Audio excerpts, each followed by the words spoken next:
우리 제목을 함께 크게 따라해 볼까요? 예수님을 따르는 삶. 예수님을 따르는 삶. 오늘 성숙한 그리스도인의 주제 마지막 시리즈 설교 마지막 주제인데요. 예수님을 따르는 삶이란 무엇일까? 우리 함께 말씀을 통해 나누도록 하겠습니다. 오늘날 교회는 초대교회 이후로 폭발적인 부흥을 했습니다. 오순절 성령이 임하여 그날에 모인 많은 사람들이 성령을 체험하고 하루에 3,000명, 5,000명이 되는 많은 사람들이 예수님을 영접하는 놀라운 역사가 일어났습니다. 그리고 우리나라에 복음이 들어온 지 이제 올해로 140주년이 되는 날인데요. 과거 70년대에서 한 90년도 정도 사이, 그 사이가 우리나라에 가장 폭발적으로 부흥했던 시기였습니다. 그때는 이렇게 우리가 전도 축제를 하지는 않았어요. 물론 이렇게 성령 집회나 여러 가지 많은 행사들이 있었겠지만은 우리가 이렇게 본격적으로 막 상반기 하반기 막 강권적으로 사람을 막 모셔와서 막 전도 축제를 해야 막 열매 맺고 이런 분위기가 아니라 그냥 그 당시 많은 사람들이 그 삶이 힘들고 어려웠기 때문에 이 생명의 말씀이 듣고 나면 그 삶 자체가 변하는 놀라운 역사를 스스로 경험하게 되었어요. 그래서 사람들이 오지 말라고 해도 교회로 막 물밀듯이 몰려오는, 그 당시에 우리 지금 한국교회를 대표하는 많은 대형 교회들이 그 당시 여의도 순복음교회와 같이 동일하게 성장해서 지금 다 대형 교회가 됐어요. 그래서 한국을 대표하는, 전 세계 한국을 대표하는 대형 교회가 10위권 안에 우리 교회, 우리나라의 절반 이상이 들어가 있습니다. 근데 지금은 이 복음이 이제 보편화되고 이제 전 세계 성령의 역사가 일어나면서 지금 뭐 저쪽 얼마 전에 가셨던 뭐 인도라든지 또 타 여러 나라에 이 복음의 역사가 일어나기 시작하면서요, 많은 사람들이 정말 구름대처럼 몰리는 놀라운 역사가 일어나고 있다라는 것입니다. 주님이 언제 오실지를 모르겠지만은 이 땅에 많은 사람들 한 사람이라도 더 하나님의 구원받기를 원하셔서 그때가 되면은 주님께서 이 땅에 오신다는 것을 여러분이 기억하시기를 바랍니다. 여의도 순복음교회는 단일교회로 최대 교회를 이루었고요, 세계에서 가장 큰 교회. 또 우리나라는 미국 다음으로 선교사를 두 번째 많이 파송시키는 나라가 되었고요, 또 우리 교회가 이미 700여 명에 가까운 선교사님들을 파송시켜서 전 세계에 지금 복음을 전하고 있습니다. 우리 이 두 가지 복음의 유형에 따라 국내 복음 전파와 세계 선교에 최선을 다해야 한다는 것입니다. 이렇게 많은 사람들이 교회를 몰리게 되고 교회가 성장하고 많은 교회가 생겼지만은 예수님을 닮아가는 사람, 더 나아가 예수님처럼 살고자 하는 사람은 그리 많지는 않습니다. 제자란 누구를 말하는 걸까요? 바로 스승을 따르고 그의 가르침을 따라 살기로 작정한 사람. 그래서 신앙생활은 이렇게 예배를 드리고 교제를 나누면서 이루어지지만 제자는요, 훈련을 통해서 만들어지게 된다는 것입니다. 여러분, 복음서에 보면은 12제자가 나오잖아요. 우리 1층에도 보면은 그 12명의 제자들 모습이 딱 나와 있는데, 예수님과 3년 반 공생애를 함께 그 많은 것을 경험하면서 마지막 예수님께서 잡히신 날 밤에 다 도망갔어요. 제자라고 했던 12제자도 예수님이 잡히시던 밤에 예수님을 다 떠나버리는, 수제자 베드로는 뭐예요? 예수님을 3번이나 부인하는 어처구니없는 일들이 일어나게 됐다라는 것입니다. 예수님께 직접 가르침을 받는 제자들도 이렇게 연약함이 있는데, 목사도 인간인데 목사가 얼마나 능력이 대단하면 많은 목회를 하면서 많은 양무리들을 가르치겠습니까? 쉽지 않다라는 것입니다. 그러나 우리는 함께 훈련을 통해 성숙해지며 예수님의 제자가 되기 위해서 우리가 힘써야 된다는 사실을 기억하시기를 주의 이름으로 축원을 드립니다. 우리 옆 사람과 인사합니다. 예수님의 제자가 됩시다. 시작. 여러분, 우리 수요일날 사도행전을 지금 말씀을 나누고 있는데 거기에 주요 인물이 누구예요? 사도 바울이잖아요. 12제자는 예수님께서 가다가 부르셔서 콜링하셔서 예수님의 제자를 삼으셨어요. 그리고 훈련을 받은 사람들이에요. 근데 사도 바울은 예수님의 제자가 아니에요. 올해 반대급부에 있던 사람이 다메섹 도상에서 예수님을 만나고 나서, 벌의 주님을 만나고 나서 3일 동안 눈을 잃고 아나니에게 안수를 받고 성령을 받고 침례를 받고 그 다음 주에 보니까 담대히 복음을 전하다라 그랬어요. 훈련을 받은 적이 없어요. 율법에는 강한 사람이었지만은 예수님에 대해서 알지도 못했고요, 그것을 전하지도 않았던 사람이었는데 성령 받고 나서 사도 바울은 세계적인 복음의 사도가 됐다라는 거예요. 오히려 제자를 훈련을 받았던 제자들은요, 오히려 도망가고 배신하고 부인하고 그런 삶을 살아갔지만 사도 바울은 30세 주님을 만나고 나서 38년 동안 그 사역을 통해 로마에 가서 순교하기 전까지 사도 바울은 뭐예요? 목숨을 다해 복음을 향해 달려갔다는 사실을 기억하시기를 주의 이름으로 축원을 드립니다. 그래서 가장 중요한 게 뭐냐? 제자의 가장 중요한 본질, 자질, 그게 뭐냐? 바로 성령 충만이라는 거예요. 아멘. 우리가 지식을 많이 얻고요, 많은 습득을 알고 성경을 암송하는 거 중요하죠. 그러나 이것이 하나님이 다스리지 않는, 성령이 임하지 않는 지식들은 어떻게 되냐? 다른 사람들을 정죄하는 율법으로 됐다는 거예요. 그래서 우리는 성령 충만 받아야 돼요. 아멘. 우리 올해 목표가 성령 충만 받는 거잖아요. 성령 충만 받지 않고서는 목회도 마찬가지고요, 성도도 마찬가지고, 봉사도 마찬가지고, 사역도 마찬가지고, 자기의 이름만 드러나는 겁니다. 우리 마지막 5번째가 뭐예요? 모든 영광 하나님께 해요. 내가 많은 일을 해도, 많은 업적을 쌓아도, 풍성한 열매를 맺어도 하나님께 영광이라는 사실입니다. 그 자리에 내가 올라가는 순간에 우리는 넘어지게 되는 거예요. 옆에 분과 다시 인사합니다. 모든 영광 하나님께 올립시다. 성령으로 충만합시다. 성령으로 충만하면 목소리가 일단 커져요. 다시 성령으로 충만합시다. 한 10% 왔네요. 10%. 제가 시흥교회 얘기했잖아요. 군대가 앉아있는 것 같다고. 위성으로 들리는데도 군대가 앉아있는 목소리가 위성으로 들리더라니까요. 영상으로. 그러니 현장에 가면 얼마나 목소리가 크다 해서 다 그걸 성령 충만이라 우리가 이야기할 수는 없습니다. 성령 충만하면 기쁨도 넘치고 감사도 넘치고 복음 전파에 힘도 쓰고 기도 열심히 하고 내 삶의 활력소가 생기는 거예요. 무엇을 통해서? 성령의 임재함을 통해서. 여러분, 남자들은 알겠지만 군대 가면은 우리 막 훈련받고 이럴 때 어때요? 목소리 작으면 어떻게 돼요? 계속 쪼그러뜨기 하죠, 막. 목소리 클 때까지. 저희도 아멘이 작으면 우리 쪼그러뜨기 한 30번씩 하고 해야 될 것 같아요. 그럼 쪼그러뜨기 아니려고 목소리 막 커져요. 엄청 커져요. 여러분, 아멘도 크게 하시기 바랍니다. 아멘도 크게 하시기 바랍니다. 이번 주에 한번 유성 볼 거예요. 영상 볼 거예요. 끈가. 아멘도 크게 하시고, 말씀이 선포될 때 아멘으로 화답하시고, 그 말씀이 나에게 돼서 그 말씀을 통해서 내가 예수님을 따라갈 수 있는 귀한 제자가 된다는 사실을 기억하시기를 주의 이름으로 축원을 드립니다. 자, 제자의 삶을 살기 위해서 우리는 어떻게 살아갈까? 첫 번째 한번 따라합니다. 우리의 삶이 예수님께 고정된 삶을 살아야 합니다. 시작! 다시 작아졌어요. 약간 톤이 하이톤으로 다시 시작!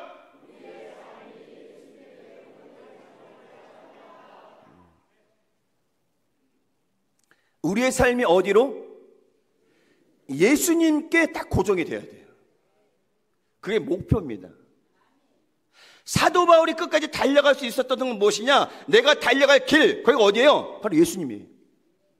그 예수님께서 나에게 주신 게 뭐예요? 바로 이방인의 사도로, 복음의 사도로 세우셨던 사실을 기억하시기를 주의 이름으로 축원을 드립니다. 인생의 성공을 향해 달려가는 많은 사람들은 나름대로 목표를 두고 달려갑니다. 여러분, 학생들이 공부를 열심히 하는 이유는 무엇일까요? 이유가 있겠죠? 직장에서 열심히 성과를 내는 목적은 무엇일까요? 사업 확장을 위해서 새벽부터 밤늦게까지 고군분투하는 목적은 무엇일까요? 지금 대선을 앞두고 후보자들 캠프에서 총력을 다하고 있습니다. 그 이유가 무엇일까요? 각자가 정해놓은 목표가 있기에 오늘이라는 하루를 열심히 달려가야 되는 것입니다. 여러분, 구원의 역사가, 이 구원이, 천국이 따놓은 당상이 아니에요. 믿음으로 구원 받았으니까는 그냥 주일만 지키면 내가 구원받는 문제 없겠지.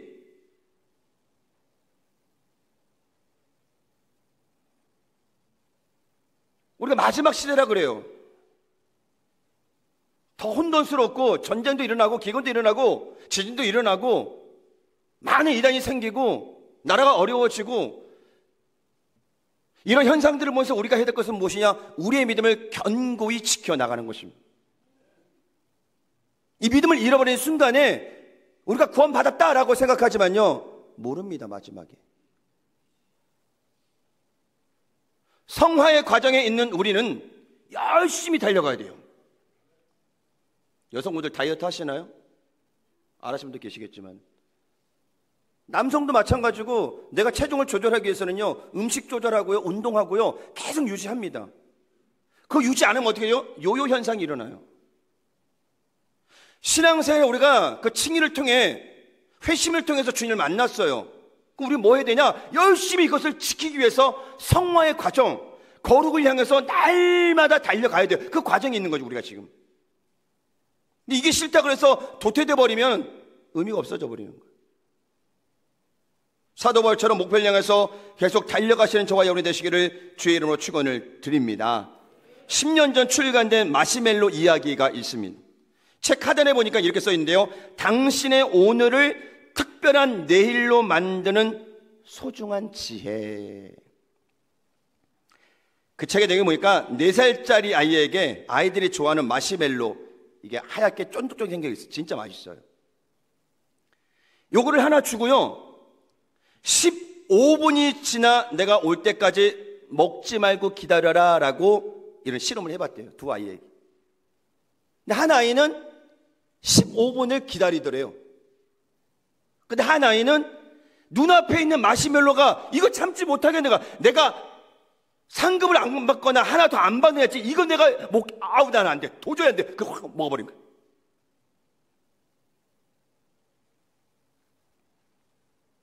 그러고 나서 그 아이 둘을 나중에 성장하고 조사해 보니까 한 아이는 학업 성적이 좋아지고 대인관계가 좋아졌다라는 수치상의 결과가 나왔어. 그런데 이것이 그 아이의 장래에 영향을 미치는 것은 반반이라는 것입니다. 꼭 마시멜로를 먹지 않아서 이 친구들이 다 잘 되고 그런 건 아니라는 것이죠.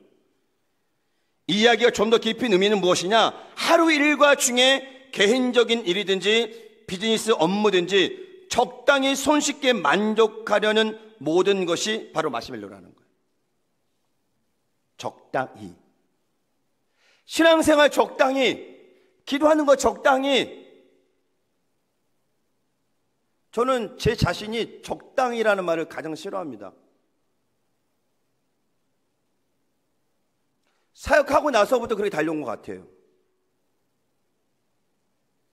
조금 늦게 신학을 했고 동기들보다도 더 아는 게 많이 없는 것 같고, 내가 열심히 뛰지 않으면 안 되겠다 싶은 생각에 순간순간 최선을 다하자라고 달려온 20년이 오늘 저를 목포로 보낸 것 같아요. 목포에 왔어도 마찬가지지만 여러분, 대충 하는 게 싫어요. 화가 나요. 제가 최선을 다해서 열매를 안 맺을 수도 있어요. 그러나 제가 주님 앞에서는 적어도 부끄럽지 않도록 그러기 위해서 최선을 다하는 거예요. 마시멜로는 당장에 무엇인가 얻어지는, 손쉽게 얻어지는 그것 때문에 내 삶에 만족하며 살아가는 것이 아니라 더 깊이는 뭐예요? 진정한 의미를 알고 달려가자는 거예요. 순간의 쾌락, 편안함, 여러분 큰 열매를 맺기 쉽지 않다라는 것입니다. 성경에도 인내라는 말씀이 나오는데요, 인간의 관계 속에서도 욱하는 감정이 조절되지 않은 분들은 스스로 못난 사람이라고 평가하는 거예요. 광고하는 거예요. 여러분 이번 후보자 토론 보셨죠? 1차, 2차, 3차 뭐 안 보신 분도 계시겠지만 안 보는 게 좋았던 것 같아요. 그죠? 나라를 위한 정책 토론이 아니라 인신공격을 위한 토론의 장이 돼서 모든 국민들의 귀와 얼굴과 가슴과 마음까지 힘들게 했던 토론이었어요.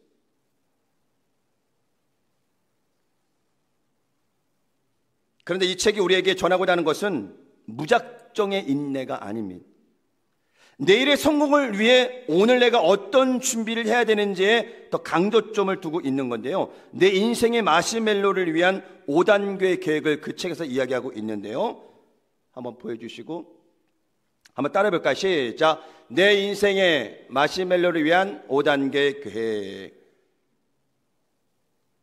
자, 함께 읽읍시다. 시작. 내가 변화하기 위해 무엇이 필요한가? 눈앞에 마시멜로를 먹어 치우치 않으려면 무엇을 어떻게 바꿔야 하는지 생각해 보라. 두 번째, 나의 장점과 단점은 무엇인가? 세 번째, 궁극적으로 이루려는 목표는 무엇인가? 적어도 5가지 목표를 순차적으로 정하라.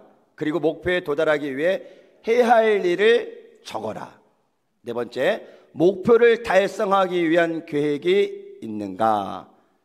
목표를 위한 계획을 세워라. 계획이 없으면 목표를 달성할 수 없다. 5번째, 계획을 행동으로 옮기기 위해서는 어떻게 해야 하는가? 사소한 것이라도 구체적으로 정리하라. 아내도 그렇고 사역해 오면서 성도들이 저한테 그런 공격을 합니다. 너무 깔끔하다고. 대충 해도 되는데 뭐 이렇게 점 하나까지 그렇게 잡아가면서 일을 하냐고 얘기를 해요. 근데 어떻게 보면 공동체에서 안 좋을 수도 있어요. 일이 늦어질 수도 있고 또 일하는 사람들이 힘들 수도 있어요. 여러분, 우리가 해야 할 일, 최선을 다해서 해야 할 일에는 뭐예요? 최선을 다해야 돼요. 이 정도면 되겠지? 아니요. 그러면 그 인생이 이 정도밖에 안 되는 거예요. 내가 최선을 다해서 하나님께 영광 돌리고 이 복음 향해 달려 나아가면 하나님이 우리의 삶에 최선을 주신다는 거예요. 나는 아무것도 하지 않는데 대충 하는데 하나님께는 복 주시옵소서. 절대 안 됩니다, 여러분. 우리가 3,000명 외치고 300명 외치고 움직이진 않는데 외치면 부흥이 될까요? 안 됩니다, 절대. 근데 6월 한 달 마지막 남았잖아요, 우리가. 3,000명 목표를 향해서 300명을 이루기 위해서 우리 6월 달 상반기를 달려가고 있습니다. 전도 목표는 150명이지만은 우리 교회가 아직까지 300명을 넘지 못하는 줄 출석에 대한 큰 도전을 가지고 나가는 거예요. 오늘 구역별로 앉으셨어요. 좀 불편할 수 있어요. 내 자리 한타가 자리 옮기니까. 변화를 싫어하는 것, 도전을 싫어하는 것, 그 공동체의 무덤일 수 있다는 거예요. 조금은 힘들지만, 조금은 불편하지만, 조금은 어렵지만 내일을 향해서 우리 뭐요? 지금 달려가야 돼요. 변화를 일으켜야 돼요. 그래야 부흥할 수 있습니다. 내 삶이 변할 수 있다는 거예요.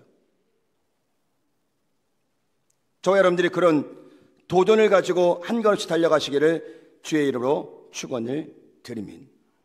우리가 서두에 길게 이렇게 이야기하는 무엇이냐? 그리스도의 삶의 목표와 사명은 무엇인가에 대한 질문을 던지기 위해서. 여러분, 어찌하다 보니까 성도가 되었다? 목표 없이 달려간다? 신앙의 열매가 없습니다. 하나님은 세상을 창조하시고 하나님의 형상대로 인간을 창조하시고 많은 계획을 갖고 계셨지만 인간이 죄라는 것을 통해서 하나님의 계획 가운데 찬물을 끼얹었습니다. 근데 하나님은 거기서 계획을 멈추지 않으셨어요. 하나님의 계획을 이루기 위해서 독생자 예수 그리스도를 이 땅에 보내시기 위해서 수많은 시간을 기다리시고 계획하셨다는 것입니다. 그래서 구약은 오실 예수님에 대해서 많은 사건과 이야기를 통해서 예표하고 있는 것입니다. 그것이 창세기 3장 15절부터 시작해서 계속적으로, 그리고 때가 되어서 마리아를 통해서 성령으로 잉태하셨습니다. 이것을 신학적인 용어로 성육신, 영어로 인카네이션이라고 해요. 예수님이 인간으로 오신 것은 하나의 이벤트가 아니라 우리 죄를 구원하시기 위해서 절대 조건이었다는 것입니다. 죄 없으신 예수님이 인간의 몸으로 오셔서 죄인을 대신해서 십자가를 짊어셔야 되었다는 거죠. 이 놀라운 구원의 일을 입은 우리가 삶의 목적이 예수님이 아닌 세상이라면, 내 유익이라면 얼마나 배은망덕한 모습입니까? 독일의 신학자의 목회자였던 보네포 목사님이 나를 따르라는 책에서 이렇게 얘기합니다. 기독교인은 자신의 십자가를 지고 예수와 이웃의 고난에 동참하는 값비싼 은혜를 누려야 한다. 여기서 값비싼 은혜와 값싼 은혜에 대한 얘기도 보네포 목사님이 말씀하셨는데요. 예수님의 핏값을 세우신 이 교회가 이 은혜를 값싼 은혜로 생각해서는 절대 안 된다는 것입니다. 여러분, 공짜로 받은 물건이 어때요? 좀 덜 귀해요. 근데 내가 수고해서 값을 지불하고 뭔가 샀다면 너무 귀하다라는 거예요. 공짜로 받는 것들 귀하지 않습니다. 근데 이 모습이 은혜조차도 그렇게 생각하는 사람들이 있다라는 것입니다. 우리는 공짜로 받은 이 은혜를 세상 그 무엇과도 바꿀 수 없는 값비싼 은혜로 소중히 생각하시기를 주의 이름으로 축원을 드립니다. 아멘. 함께 따라합니다. 나는 값비싼 은혜를 받은 사람입니다. 값싼 은혜가 아니에요, 여러분들. 값비싼 은혜를 받았기 때문에 우리가 예배하고 감사하고 찬양하면서 하나님께 영광 돌리는 삶을 살고 있다는 사실을 기억하시기를 주의 이름으로 축원을 드립니다. 그 은혜를 아는 사람들은 오늘 내가 무엇을 위해 살아야 되는지, 어디를 향해 달려가야 되는지에 분명한 목표가 있는 것입니다. 이러한 경험 결단과 은혜를 모르는 사람들이 자칭 보혜사를 흉내내며 이단 집단을 만들어서 운영하고 있습니다. 교주가 신이 돼요. 신격화돼요. 북한에 가면 두 동상 있잖아요. 전 북한은 안 가봤지만은 거기 가면은 그 김일성, 김정일 큰 그 동상 앞에 거기서 먼저 절을 하고 그 다음에 일거를 봐야 되는 일정이 있다고 합니다. 우리나라에도 얼마나 많아요, 그 이단들이. 영생불사요? 어떻게 사람이 보혜사가 돼요? 근데 그것을 듣고 따라가는 사람이 있는 게 문제라는 거예요. 거짓 진리도 따라가는 사람이 그렇게 많은데 우리는 참 진리인 이 말씀을 듣고도 따라오지 않는 거 보면, 따라가지 않는 거 보면 참 기적인 것 같아요. 여러분, 말씀을 따라가시길 바랍니다. 아멘. 예수님을 따라가시길 바랍니다. 복음을 따라가시길 바랍니다.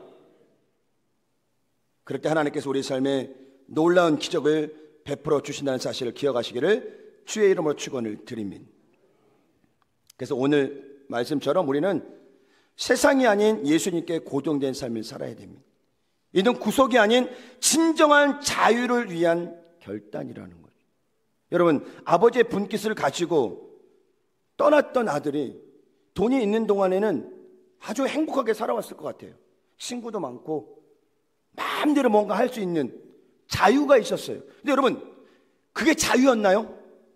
결국은 모든 것을 다 잃어버리고 거짓골이 되었을 때는 모든 사람들이 다 떠나갔어요. 그렇게 많던 친구들이 다 떠나가고 자기를 알아준 사람이 한 사람도 없을 때 그 둘째 아들이 바라봤던 것은 어디예요? 아버지 집이었어요. 그래도 내 아버지 집에 가면 주염 열매라도 먹을 수 있을 텐데 내가 왜 나왔을까라는 그 후회감. 아들이 갈 수 있는 곳은 어디예요? 아버지 집이에요. 아버지 집. 이 세상에 많은 사람들 자유롭게 살고 있어요. 돈이 많아요. 권력이 많아요. 인기도 많고 자랑도 많아요. 그래서 살고 있어요. 여러분, 그 손에 들고 있는 것들이 다 떨어지면요, 그 사람들 갈 데가 없는 거예요. 저와 여러분은 그렇게 많은 권력도 없어요. 재물도 없어요. 인기도 없어요. 건강도 없어요. 근데 가장 소중한 예수님이 계시는 거예요. 아멘이 다시 계속 작아져서 거의 데시벨이 거의 나오지 않는 아멘. 저와 여러분께는 예수님이 계시는 거예요. 아멘. 내 안에 예수님이 계시는 거예요. 내 삶에 예수님이 계시는 거예요. 그것 때문에 우리는 자유가 있고, 그것 때문에 우리는 생명이 있고, 그것 때문에 우리 삶에 소망이 있음을 여러분이 기억하시기를 주의 이름으로 축원을 드립니다. 그 예수님을 따르는 삶, 그 첫 번째가 무엇이냐? 자기를 부인하는 삶입니다. 함께 따라합니다. 자기를 부인하는 삶이 선행돼야 합니다. 시작. 자기 부인해서 제 아내가 아니에요. 자기를 부인한다는 건 무엇이냐? 자기 중심적인 삶에서 벗어나라는 거예요. 34절의 말씀 보니까 있습니다. 무리와 제자들을 불러 이르시되 누구든지 나를 따라오려거든 자기를 부인하고 자기 십자가를 지고 나를 따를 것이니라. 함께 따라합니다. 자기를 부인한다는 것은, 크게요, 자기를 부인한다는 것은 자기 중심적인 삶을 벗어나는 것입니다. 좀 더 쉽게 이야기하면 나의 생각, 나의 계획, 내가 붙들고 있는 것, 내가 사랑하고 있는 것, 그 모든 것들을 주님께 다 내려놓는 거예요. 주님 하시옵소서. 이 부족한 종을 통해, 부족한 사람을 통해 하나님의 일을 이루어 주시옵소서라고 내가 맡기는 거예요. 우리의 삶은 우리가 주도적으로 살아가는 것이 아니라 성령에 이끌려서 하나님의 주권적인 그 삶에 순종하면서 삶을 살아가는 거예요. 그게 제자의 삶이에요. 우리는 너무 욕심이 많아서요, 내 삶을 내가 살아가려고 그래요. 내 사업, 내 직장, 내 가정, 내 자녀, 내 학업, 내 물질, 내가 가지고 있는 빌딩, 건물, 땅, 내 재산들.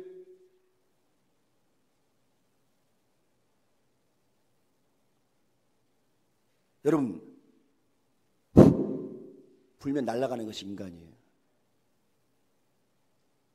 우리나라에는 그런 막 큰 태풍들이 많이 불지 않지만 미국에는 한 번 불고 나면요, 집들이 그냥 확 날아가 버리고 막 장난 아닙니다. 아무리 견고하게 져도요, 지진 한 번 나면은 다 무너집니다. 인간이 할 수 있는 게 없다라는 거예요. 근데 인간이 너무 위대하다고 다 자랑해요. 뭐든지 할 수 있다고 생각을 해요. 아닙니다. 틀렸습니다. 할 수 있는 게 하나도 없어요.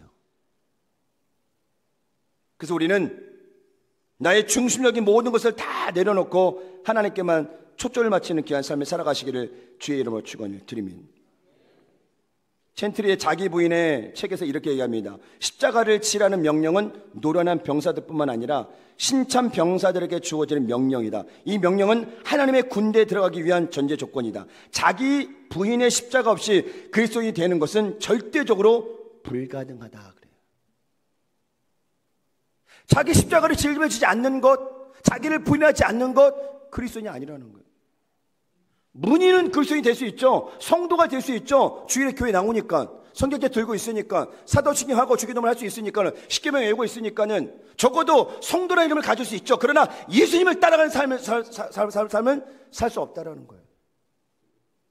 이중적인 삶을 살아가는 거죠. 여러분, 우리는 세상에 속해 있지만 구별된 삶을 살아가는 거룩한 성도임을 잊지 않으시길 바랍니다. 아멘. 우리 성도예요. 그리스도인이에요.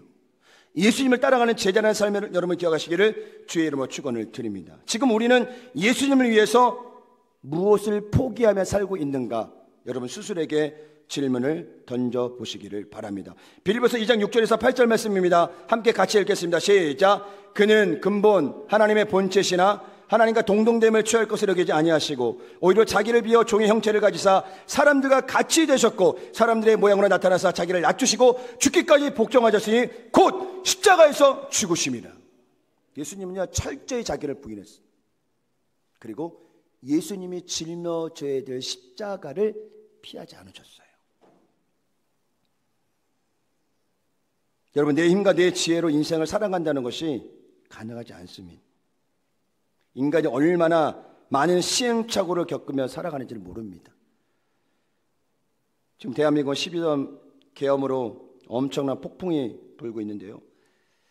권력과 재물이 아니면 많아도 인간이 가장 연약한 존재임을 알아야 합니다.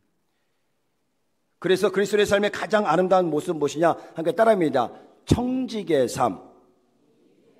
청지기의 삶. 주인이 나에게 맡겨준 게 있어요. 물건이 내 거예요, 주인 거예요? 질문이 굉장히 어렵나 봐요. 자, 이 주인 거예요. 주인이 나한테 잠시 맡겼어요. 이 물건의 주인은 누구예요? 주인 거예요, 내 거예요? 그래도 아직도 질문이 어려운 것 같은데, 주인 겁니다. 근데 이걸 누구 거라고 우겨요, 우리가? 내 거라고 우겨요. 내 거라고 우기는 순간에 주님을 따라갈 수가 없다라는 거예요. 청지기의 삶은요, 하나님께서 맡겨주신 모든 것들, 가족부터 시작해서 시간, 물질, 환경, 건강, 사명, 모든 것들 다 하나님 거거든요. 그럼 그걸 관리하는 거예요, 관리. 그런데 결산 때 주님께서 딱 드리고 주님께서 칭찬하시는 거예요. 잘하였도다. 그래서 맡겨진 자들에게 구할 것은 뭐예요? 충성. 다른 생각할 필요 없어요, 여러분들.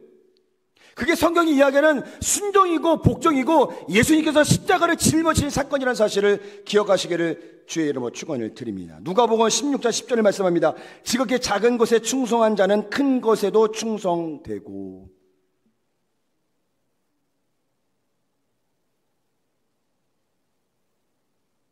사람의 그 한 가지 내는 두 가지 다양한 모습들을 보면 그 사람의 됨됨이를 우리가 알 수 있어요. 언행이라든지 표정이라든지 관계 문제라든지. 그러니까 후보자 토론은 정책이 아니라 나 이런 사람입니다 라고 자랑했던 순간들이 아닐까. 결국 자승자박된 거예요. 그죠?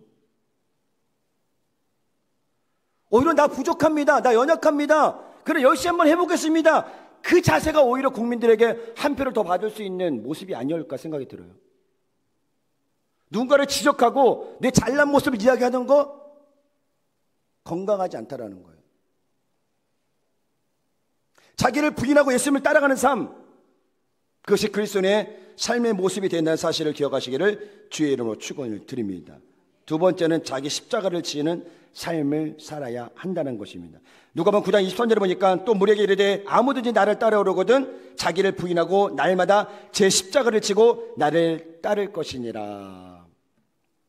여기서 날마다는 매일매일 어느 특정한 한순간만 십자가를 짊어지는 것이 아니라 1년 365일 하루 24시간 매 순간 매 분초마다 내가 짊어져야 될 십자가 있다면 그 십자가를 짊어지는 거예요. 여러분 피하지 마세요. 그 짊어지면 하나님께서 그 십자가 같이 짊어지시고 가신다는 거예요. 나는 불가능하지만 나는 연약하지만 하나님은 가능하시다는 거예요. 세상의 다양한 사람들이 다양한 십자가를 짊어지고 살아갑니다. 직업, 사업, 학업, 육아, 사명. 어쩌면 피할 수 없는 사명이 너무 많은 것 같아요. 육아하시는 분들은 아이 키우는 게 너무너무 힘들대요. 공부하는 학생들은 빨리 공부 졸업하고 싶대요. 너무 힘들다고. 여러분 그거 피한다고 해서 답이 오는 게 아니에요. 도전해야 됩니다. 그게 내가 짊어진 십자가라면 짊어지고 나아가야 하나님께서 우리 삶에 놀라운 축복을 주신다는 사실을 기억하시기를 주의 이름으로 축원을 드립니다. 예수님의 십자가를 묵상하며 나에게 짊어진 십자가 포기하지 마시고 힘겹지만 짊어지고 도전하시길 바랍니다. 지금 우리 교회가 짊어져야 될 십자가, 담임 목사님 제가 짊어져야 될 십자가, 우리 장로님들과 재직들이 짊어져야 될 십자가, 우리 교회가 짊어져야 될 십자가 분명히 있다라는 거예요.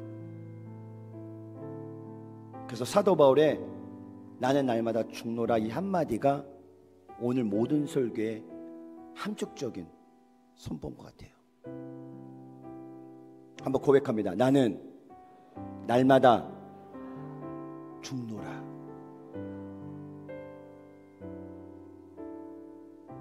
매일매일 고백하시기 바랍니다.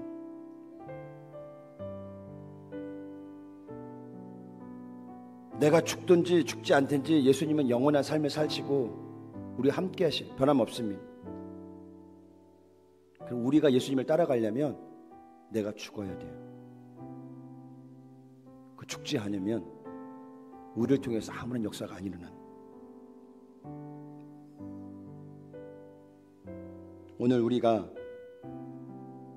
성숙한 그리스도인 마지막 설교를 마치면서 이전 것은 뭐 다 기억이 안 나실 거예요. 근데 오늘 말씀을 기억하시기 바랍니다.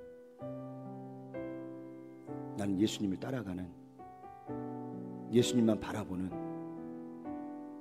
참된 제자임을, 그리스도임을 여러분들이 날마다 고백하시며 살아가시기를 예수님의 이름으로 축원을 드립니다.